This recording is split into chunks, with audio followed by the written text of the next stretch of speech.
I do. I have a lot. Let me just go here. Okay. All right. So, every time I get a chance, an opportunity to talk about the book and the journey through the book, I get a little bit more healing. Um, so the history behind the book is I was turning 50, and I said I'm gonna write a book for my 50th birthday. It was like March, April, May, June, July, August. No, it was February. I said I got 6 months. I'm gonna write the book, and I was just ready. Um, so I did. I did what's called a brain dump. I just put everything that I was thinking, and the way I was gonna do the book first is because I was 50 each year. Say something from each year that happened, so that I could put that in the book because I knew it was gonna be a memoir. So I did. I wrote out the 50 things and all that, and I was like, this is too much. It don't even give me anything. So I started talking to a few people, and so what I decided is to write the book about myself and make it every 7 years.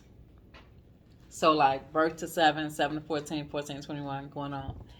And I didn't even wasn't even thinking about my life being full of trauma. I just said I wanted to write a story. So I'm thinking it's gonna be like, yeah, this and that. And when I started to write, I realized how much trauma I had actually gone through. And so I gave it to one publisher, and she read it, the whole manuscript, and she was like, Nicole, oh my God, we've been through so much. We're not going to be able to put all this in the book, though. You have to decide, people are reading this. So you have to decide what it is you want the readers to accomplish by reading your book. And I said, oh, I get that. She said, so what else are you going to do besides talk? Mind you, I didn't know my life was full of trauma. What else are you going to do besides talk about the trauma? And I'm looking at her like, that's my life. What happened is what really, she said, I know it's what really happened, but you have to decide to do something around it, which is when I decided to add something from the Bible because I was a religious error, something from psychology because a lot of people in the church don't believe in psychology, and sometimes psychologists don't encourage religion. So I wanted to unconfuse. I think I just made that word up. But I wanted to unconfuse people. And that was something that I wanted to do because I was so confused. And I was further confused when I wrote the book and saw all that trauma. So that was. So now let me go back. So my dad died. I ended up getting divorced, and I had a tool left in me for years. This is on the back cover. But when that stuff happened, it broke me because my dad wasn't there, and he raised me in church and told me everything that I should do that's right. But before he died, I found out he wasn't all right. He was doing things against the Bible as far as I was concerned. And so it hurt me that he died, and it hurt me that he had disappointed me. Then I divorced my husband for the second time. I married him again because I thought that's what God wanted. And it was worse than, I should have never done it. But that was again because I was in church. I had gotten back in church, and this is the right thing to do. And so after all of that, I was just broken because now I don't have a dad, I don't have a husband, and I had this problems with my health. And then COVID happened. Okay. So, but before COVID, I ended up going. And I told you guys a story about this. I ended up going to a theater. It was supposed to be an interview about me and my military experience. It turned out up to be a theater project where they scripted out our life and told the story. We acted out the story. I wasn't gonna do it. I did it, but it broke me because now I'm with these military veterans. We're all talking about our traumas and our stories. And we practiced it for 6 weeks because we're acting it out in the play. By about that fourth or fifth week, everybody was broken. We were on the floor crying. It was huge. And I didn't realize at that time that it was actually a project. That was the purpose. It's for healing. So as I kind of wrote it down so I can remember the journey in a good way before we hone into what you guys want to talk about in the book is, and that was the first thing. So it was that I went to theater, and that's where I found myself initially. The first, after the theater project with the telling project, that's what it's called, I ended up joining another theater group. It's called Decruit. And their project is to help military veterans decruit from when they were recruited. So it's called Decruit, another theater project. Same thing. But this time you tell one thing in your life and you kind of pull that through and you do your own solo act. So I did mine. It was about my dad disappointing me. One thing that affected me the most is my dad disappointing me. So I ended up doing my own skit. And they did it with Shakespeare. So you will find somebody in Shakespeare that you were similar to and then act out their Shakespeare, but include your life. So I ended up on my knees singing, like on my knees, like in a prayer position, singing. And then I stood up and I did my act out. It was very nice. And it broke me again. So now I just continue to do decruit, writing prompts. So now this was the way I began to heal. So much so that I decided to start a theater company. And that's where Where We Meet came from. So Where We Meet is designed to help people who are in any place, like community centers, churches, or any of that, find themselves through theater. It started out that way.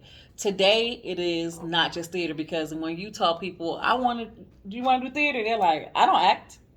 So it's not that. So we just basically do anything creative.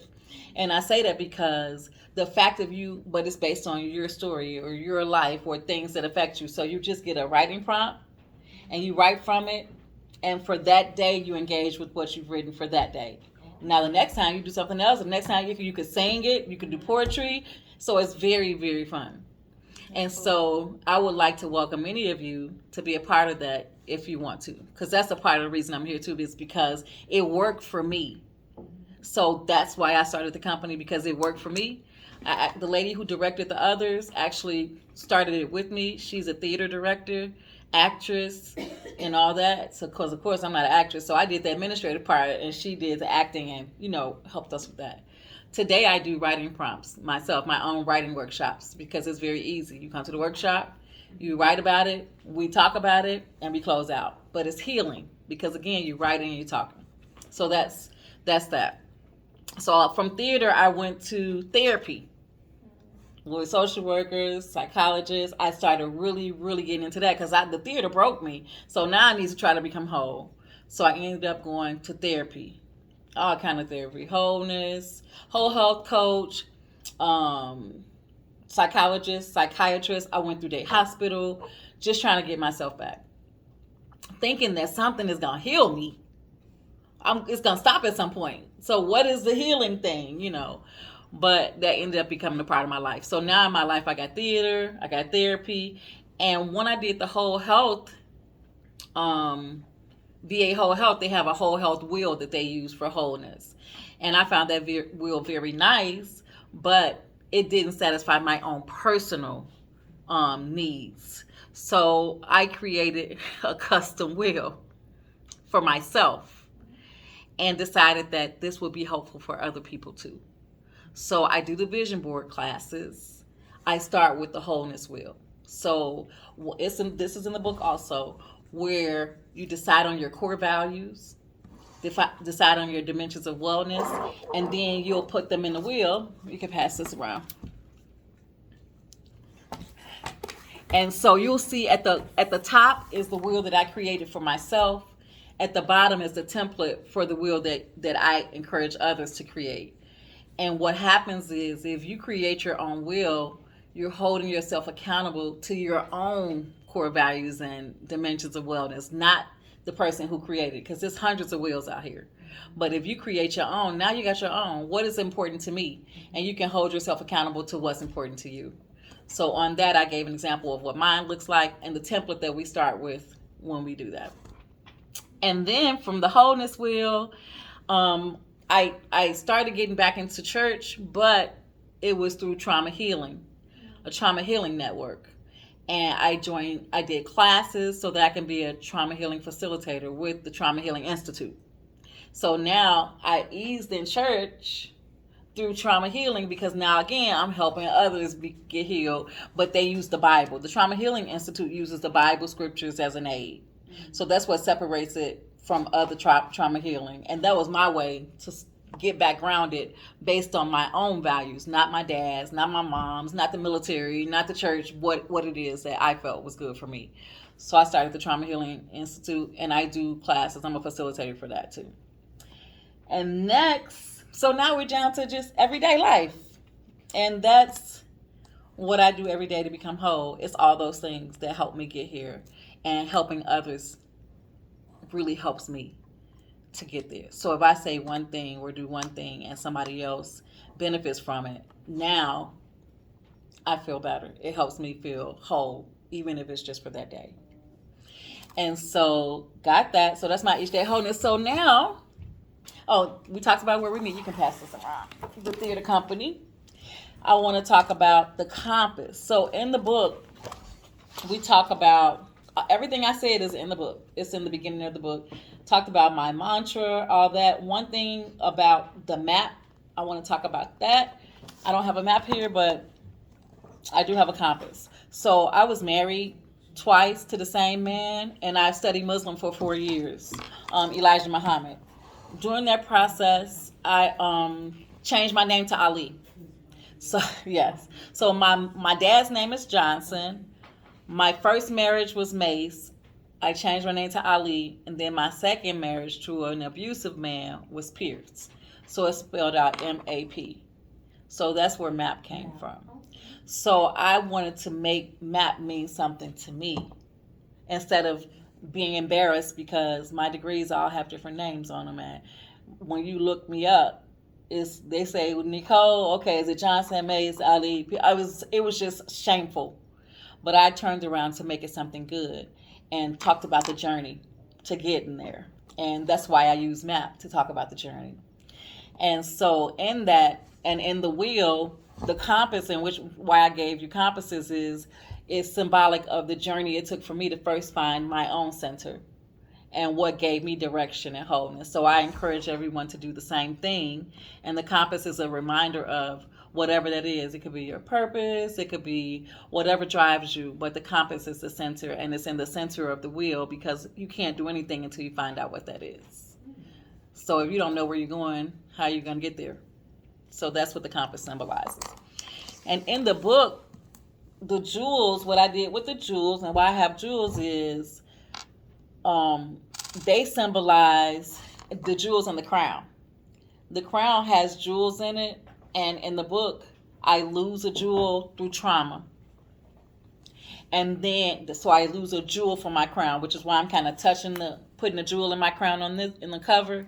I lose a jewel from the traumas or bad experiences, but I symbolically gain the jewel back with the tools and everything I use to become better and put it back in my crown.